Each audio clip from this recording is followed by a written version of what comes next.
Hello बच्चों, कैसे हैं आप लोग। आई होप कि सब अच्छे होंगे। तो आइए स्वागत करते हैं आपके अपने केमिस्ट्री के यूट्यूब चैनल ई रसायन पर।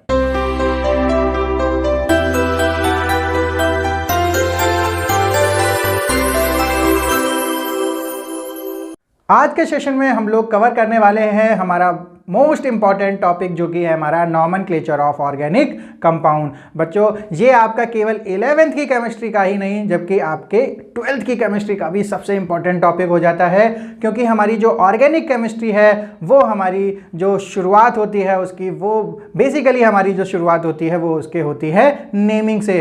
और आज हम लोग वो वाला जो टॉपिक है वो करने वाले हैं कवर। सबसे पहला क्वेश्चन अराइज होता है बच्चों कि हमें नेमिंग की ज़रूरत क्यों हुई ऑर्गेनिक कंपाउंड्स के लिए अलग से। तो यहाँ पर हम लोगों ने आपसे डिस्कस किया था कि जो हमारे ऑर्गेनिक कंपाउंड्स होते हैं वो मिलियंस ऑफ नंबर में प्रेजेंट होते हैं हमारे आसपास। तो इतने सारे जब नंबर में हमारे कंपाउंड्स प्रेजेंट होते हैं तो उसके आइडेंटिफिकेशन के लिए, उसके लिए हमको एक सिस्टमैटिक और हमको एक रिफाइंड सिस्टम चाहिए होता है हमें अपनी नेमिंग करने के लिए। सो यहाँ पर बच्चों हम लोगों की नेमिंग जो होती है, या फिर हम लोग उसको बोल रहे हैं नॉमेनक्लेचर। तो नॉमेनक्लेचर जो होता है वो कितने टाइप का होता है बेसिकली, तो यहाँ पर हम लोग बात करेंगे दो टाइप के नेमिंग की। एक होता है हमारा कॉमन नेमिंग या फिर कॉमन नॉमेनक्लेचर, और दूसरा है हमारा IUPAC सिस्टम यानी IUPAC नॉमेनक्लेचर। इन दोनों नेमिंग प्रोसेस में क्या डिफरेंस है ये देखेंगे बच्चों। तो हमारा जो कॉमन नेमिंग होती है उसका नाम एक और होता है जिसको हम लोग बोलते हैं ट्राइवियल नेमिंग। कॉमन या फिर ट्राइवियल जो नेमिंग सिस्टम होता है बच्चों, ये हमारा बहुत ही एसिस्टमैटिक सिस्टम होता है, एसिस्टमैटिक सिस्टम। वेयर एज जो हमारा IUPAC सिस्टम ऑफ नेमिंग है वो हमारा होता है बहुत ही प्री डिफाइंड, या फिर हम लोग उसको बोल सकते हैं सिस्टमैटिक सिस्टम। IUPAC हमारी एक ऑर्गेनाइजेशन होती है जो कि कंट्रोल करती है, एक बॉडी होती है जो कि कंट्रोल करती है हमारा जो भी वर्ल्ड में जितने भी केमिस्ट्री के रिलेटेड सिस्टम्स हैं या ऑर्गेनाइजेशंस हैं, या फिर हमारी जो बुक्स हैं या नेमिंग होती है, उनके बारे में जो भी हमारे डिसीजंस होते हैं उसकी जो फाइनल अथॉरिटी होती है वो होती है हमारी IUPAC। तो वहाँ पर उन्होंने नेमिंग के भी रिलेशन में एक सिस्टम बनाया हुआ है जिसको बोलते हैं IUPAC नॉमेनक्लेचर सिस्टम। सो सबसे पहले हम लोग यहाँ पर कॉमन एंड ट्राइवियल सिस्टम की बात करेंगे बच्चों। सो ये एसिस्टमैटिक सिस्टम किस तरीके का होता है बच्चों, हम लोग एक एग्जाम्पल लेते हैं। जैसे हमारा जो जनरल हमारे आसपास हमारे दोस्त होते हैं, तो अगर सपोज करिए किसी का नाम सोनू है, तो बच्चों आपके मोहल्ले में या फिर आपके शहर में क्या केवल एक सोनू होगा? हो सकता है कि आपकी गली में एक सोनू हो या फिर आपके घर में एक सोनू हो, लेकिन अगर आप लोग अपनी सिटी में देखेंगे तो नंबर्स ऑफ सोनू नाम के जो लड़के होंगे या लड़कियां होंगी वो आपको मिल जाएंगे। तो जो यहाँ पर पर्पस था, यहाँ पर जो नेमिंग का पर्पस हमारा था आइडेंटिफिकेशन। तो यहाँ पर हम लोग इस सोनू को एक ब्रॉड वे में आइडेंटिफाई नहीं कर पाएंगे। हो सकता है आपके घर में एक सोनू हो और उसको आइडेंटिफाई कर लिया जाए। अगर बच्चों आपके घर में ही अगर दो सोनू हो जाएं, तो अगर सपोज करिए आपके मम्मी या आपके पापा ने सोनू कह के किसी को बुलाया तो बड़ी कन्फ्यूज़न हो जाएगी कि कौन से सोनू को बुलाया है। इसलिए एक घर में तो ये रेयर ही होता है कि दो सेम नाम के बच्चे हों। ठीक है, हो सकता है आपकी गली में दो सोनू हो, क्योंकि हो सकता है इस बात की अवेयर ना हो दूसरे वाले सोनू को कि आपका नाम सोनू पहले से ही है। तो इस वजह से ये जो हमारे नेमिंग सिस्टम है हमारे आसपास, इसको हम लोग बोलते हैं एसिस्टमैटिक नेमिंग सिस्टम। अब वो जो सोनू नाम है वो हो सकता है उसकी बुआ ने दिया हो, या फिर उसके बच्चों मम्मी पापा का कोई मोटिवेशनल गुरु रहा हो जिसका नाम सोनू रहा हो, तो उन्होंने उस मोटिवेशन में उसका नाम सोनू रख दिया। तो इस वजह से इस एसिस्टमैटिक सिस्टम में हमें नाम रखने की जो वजह होती हैं वो बहुत सारी होती हैं। वो हिस्ट्री हो सकती है या फिर उसकी डिस्कवरी हो सकती है कि किस तरीके से हमारे किसी एलिमेंट या किसी कंपाउंड की डिस्कवरी हुई है। तो ये सारे जो रीजंस हो सकते हैं हमारे एसिस्टमैटिक सिस्टम में नाम रखने के। वेयर एज जो हमारा IUPAC सिस्टम होता है वहाँ पर एक पर्टिकुलर हमारे रूल्स होते हैं, रेगुलेशंस होते हैं जो कि पूरे वर्ल्ड में सेम होते हैं और उसको फॉलो करना होता है। और उस तरीके से जो हमारा नेमिंग होती है किसी भी कंपाउंड की वो बहुत ही यूनिक होती है, यानी उस नाम से हम उस पर्टिकुलर कंपाउंड को पूरे वर्ल्ड में पहचान सकते हैं। बच्चों, इस तरीके की जो हमारी प्रॉब्लम होती है, सोनू जैसी जो प्रॉब्लम हो गई थी वो वाली प्रॉब्लम हमारे इस सिस्टम में नहीं होती। आज की जो बच्चों क्लास है उसमें हम लोग कुछ ऑर्गेनिक कंपाउंड्स के कॉमन नेम की डिस्कशन करेंगे और हम लोग देखेंगे कि कॉमन नेम का जो सिस्टम होता है वो किस तरीके से हम लोग फॉलो करते हैं।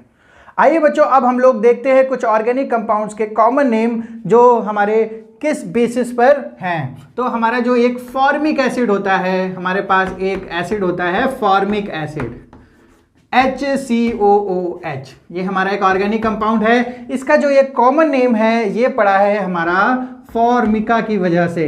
फॉर्मिका का जो फॉर्मिका मीन्स होता है हमारा रेड एंट, यानी बच्चों जो लाल चींटी होती है उसको हम लोग फॉर्मिका बोलते हैं और उसकी वजह से उसमें पाया जाने वाला जो एसिड होता है जब वो डंक मारता है, यानी जो रेड एंट में हमारा एसिड होता है वो होता है फॉर्मिक एसिड। तो इस वजह से हमारा फॉर्मिक एसिड का जो कॉमन नेम का रीज़न है वो हमारा है कि उसकी डिस्कवरी कहाँ हुई है या फिर उसकी हिस्ट्री क्या है। तो इस तरीके से बहुत सारे और ऑर्गेनिक कंपाउंड्स हैं, जैसे हमारा है एक एसिटिक एसिड। बच्चों एसिटिक एसिड हमारा मिलता है एसिटम से। एसिटम मतलब होता है हमारा विनेगर या फिर सिरका। तो सिरके में जो एसिड मिलता है उसको हम लोगों ने नाम दिया एसिटिक एसिड बिकॉज ऑफ एसिटम। तो इस तरीके से हमारा एक यूरिया होता है। बच्चों यूरिया सबसे पहला हमारा ऑर्गेनिक कंपाउंड है लैब में बनने वाला NH2CO NH2। तो ये कहाँ हमको मिलता है, जो ह्यूमन बॉडी या फिर किसी भी लिविंग बॉडी का जो हमारा वेस्टेज, लिक्विड वेस्टेज होता है उसमें हम लोगों को मिलता है यूरिया, इसलिए हमारा नाम इसका क्या पड़ गया, यूरिया।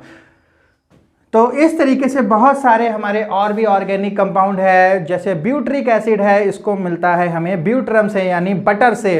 तो बटर से मिलने के कारण इसका नाम रखा ब्यूट्रिक एसिड। इस तरीके से मैलिक एसिड हमारा मैपल यानी सेब से, एप्पल से मिलता है। और ऐसे बहुत सारे हमारे ऑर्गेनिक कंपाउंड्स हैं जिनका नाम उनके डिस्कवरी के बेसिस पर रखा गया। तो ये हमारा वन ऑफ द रीज़न है कॉमन नेमिंग का। अब हम लोग देख लेते हैं हमारे जो एल्काइल चेन होती है उसके कुछ कॉमन नेमिंग।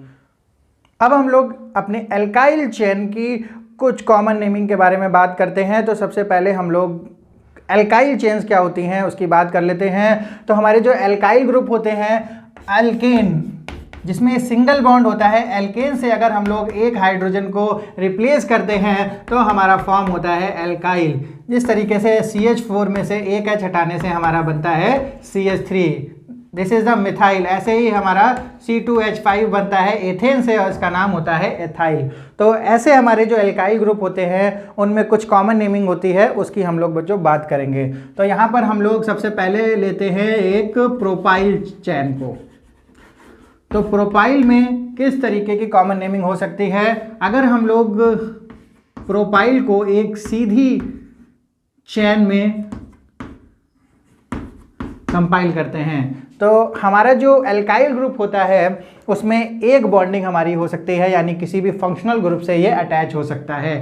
यानी यहाँ पर हम लोग प्रोपाइल क्लोराइड ले सकते हैं, प्रोपाइल अल्कोहल ले सकते हैं, तो कोई भी हम लोग यहाँ पर फंक्शनल ग्रुप को अटैच कर सकते हैं। तो इसको अगर हम लोग ऐसे सीधे तरीके से लिखते हैं तो इसका नाम होता है एन प्रोपाइल ग्रुप। अभी अगर इस ये 3 चैन में से अगर हम लोग 2 चैन को एक सीधी लाइन में और तीसरे कार्बन को अगर हम लोग ब्रांच कर देते हैं यहाँ पर, तो ये वाला जो सिस्टम होता है इसको हम लोग बोलते हैं आइसोप्रोपाइल।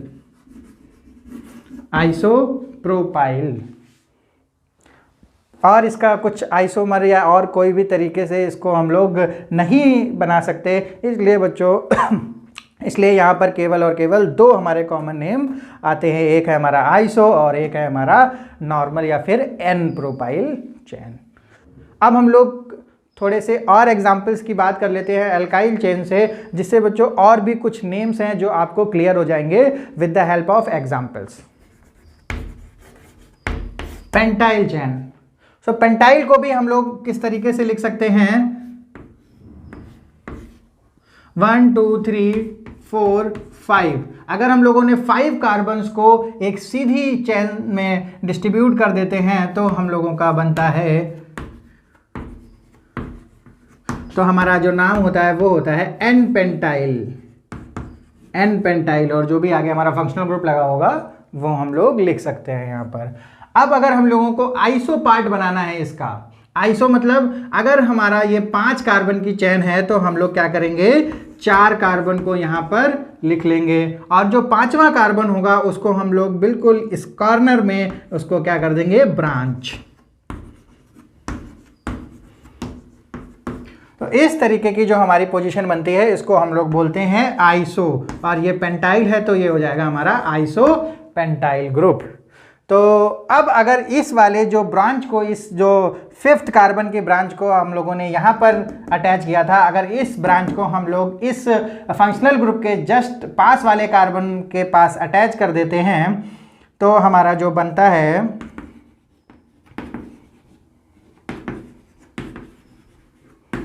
इस तरीके से, अगर हम लोग इस वाली ब्रांच को यहाँ पर अटैच कर देते हैं तो हमारा बनता है सेक पेंटाइल। सेक पेंटाइल क्या होता है बच्चों, सेकेंडरी पेंटाइल। सेकेंडरी पेंटाइल को हम लोग 2 डिग्री पेंटाइल भी बोल सकते हैं, और 2 डिग्री पेंटाइल मतलब वो होता है जब भी किसी फंक्शनल ग्रुप से जुड़ा हुआ, जो डायरेक्टली जुड़ा हुआ जो कार्बन होता है वो कितने कार्बन से डायरेक्टली अटैच है। तो यहाँ पर ये वाला कार्बन 2 कार्बन से डायरेक्टली अटैच्ड है, इसलिए इसको हम लोग सेकेंडरी बोलते हैं, या फिर हम लोग नाम रखते हैं इसका सेक पेंटाइल। तो इसी तरीके से अब हम लोग देखेंगे और कौन से हमारे कॉमन नेमिंग हो सकती है अल्काइल की।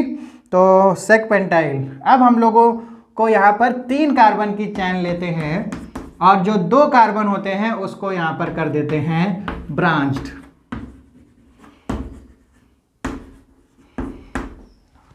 तो इस तरीके से ये 5 कार्बन इस तरीके से अटैच हैं, तो इसका जो नेमिंग है इसको बोलते हैं हम लोग नियो पेंटाइल। और इसकी जो ट्रिक होती है वो हमारी ये होती है कि हम लोग 2 कार्बन को हटा के चैन में से उसको ब्रांच करते हैं बिल्कुल लास्ट वाले कार्बन पे, जिससे कि ब्रांचिंग हो सके। तो इसका हमारा जो कॉमन नेम होता है वो होता है नियो पेंटाइल। अब एक हमारा जो इसमें बन सकता है वो है हमारा टर्ट यानी टर्शरी। टर्शरी को भी हम लोग किस तरीके से लिखते हैं,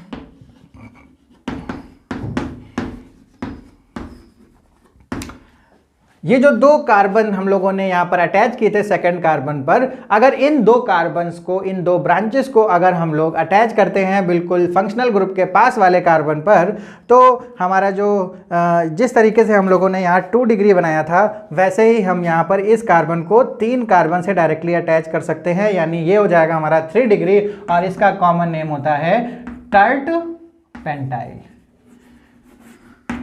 टर्ट पेंटाइल ग्रुप। तो इस तरीके से हमारे ये कुछ कॉमन नेम हैं जो कि हमारे अल्काइल ग्रुप में बहुत ही काम आने वाले हैं आपको नेमिंग में और आपकी आगे वाली ऑर्गेनिक केमिस्ट्री के लिए। तो बच्चों इसमें कौन कौन से नेमिंग हुई, हमारी एन, आइसो, सेक, नियो और टर्ट।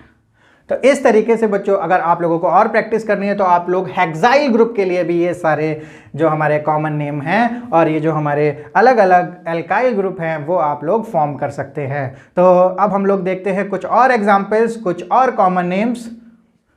सो हेक्साइल ग्रुप के लिए भी हम लोग इन कॉमन नेम्स को फिर से देखेंगे जिससे आप लोगों की बच्चों प्रैक्टिस हो जाएगी। तो यहाँ पर हम लोग इस 6 कार्बन को किस तरीके से लगाएंगे एक सीधी चैन में, तो ये हमारा हो जाएगा एन हेक्साइल, एन हेक्साइल, और जो भी इसमें हाइड्रोजन है वो आप लोग कंप्लीट कर लेना बच्चों। तो इसी तरीके से अगर हम लोगों ने इस 6 कार्बन की चैन में से 5 कार्बन को हम लोगों ने सीधे बना दिया और 1 कार्बन को हम लोग अगर यहाँ पर अटैच कर देते हैं तो ये हमारी बनेगी आइसोहेक्साइल, आइसोहेक्साइल। अब ये वाला कार्बन जो है हमारा वो हम इस फंक्शनल ग्रुप के पास अगर अटैच करते हैं तो ये हमारा बनेगा सेक हेक्साइल, सेक हेक्साइल। इसी तरीके से अगर हम लोग इसको 4 कार्बन को सीधे और 2 कार्बन को हम लोग इस सेकंड कार्बन पर ब्रांच कर देंगे तो ये हमारा बनेगा नियोहेक्साइल। अब इन दोनों कार्बन को अगर हम लोग इस फंक्शनल ग्रुप के पास वाले कार्बन पर अटैच कर देते हैं तो हमारा बन गया है यहाँ पर टर्ट हेक्साइल। सो इस तरीके से हम लोग इन सारे कॉमन नेम्स को बना सकते हैं, लिख सकते हैं और आइडेंटिफाई कर सकते हैं। सो यहाँ पर बच्चों हम लोगों ने जो डिफरेंट एल्काइल ग्रुप के जो डिफरेंट कॉमन नेम्स देखे हैं, इनमें अगर आप लोगों को कुछ आइडेंटिफाई करने में प्रॉब्लम होती है तो हम लोग यहाँ पर एक ट्रिक देखेंगे जिससे कि हम लोग उसकी सिमिलैरिटीज़ को देखेंगे कि जो हमारे आइसो ग्रुप थे उसकी क्या सिमिलैरिटी थी, जो हमारे नियो ग्रुप थे उसकी सिमिलैरिटी क्या थी, इसी तरीके से हमारे जो टर्शरी ग्रुप थे उनकी सिमिलैरिटीज़ क्या थी। तो बच्चों अगर हम लोग डिफरेंट एल्काइल ग्रुप्स के लिए यहाँ पर आइसो ग्रुप बनाते हैं तो जो हमारा आइसो पेंटाइल था वो हमारा कुछ इस तरीके से 1 2 3 4 5 और हमारा जो आइसो ब्यूटाइल होगा वो इस तरीके से होगा। आइसो हेक्साइल हमारा तो बच्चों देख रहे हैं कि हमारे जो नंबर है वो नंबर की जो हमारे कार्बन एटम है वो इस डायरेक्शन में बढ़ते जाएंगे। तो हमारा जो आइसो ग्रुप होता है उसमें क्या कॉमन है, उसमें हमारा जो सेकंड कार्बन पर केवल जो एक हमारी ब्रांचिंग होगी। तो इस तरीके से हम लोग आइसो ग्रुप को आइडेंटिफाई कर सकते हैं। तो इस तरीके से अगर हम लोग नियो की बात करें तो नियो ग्रुप किस तरीके से था,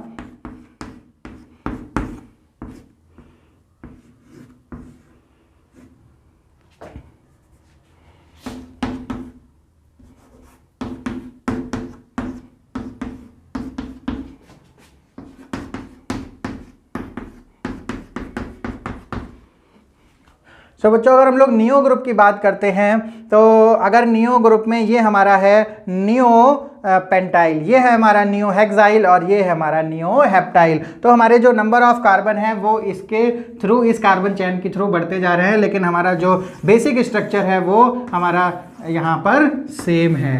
तो इस तरीके से हम लोग नियो को भी आइडेंटिफाई कर सकते हैं। सो बच्चों अब हम लोग देखते हैं कुछ दूसरे सिस्टम्स, ऑर्गेनिक सिस्टम के कॉमन नेम्स को।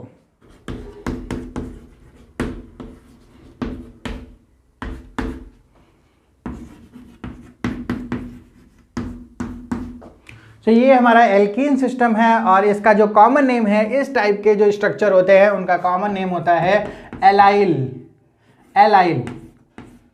और इस टाइप के जो हमारे सिस्टम होते हैं उनका नाम होता है विनाइल।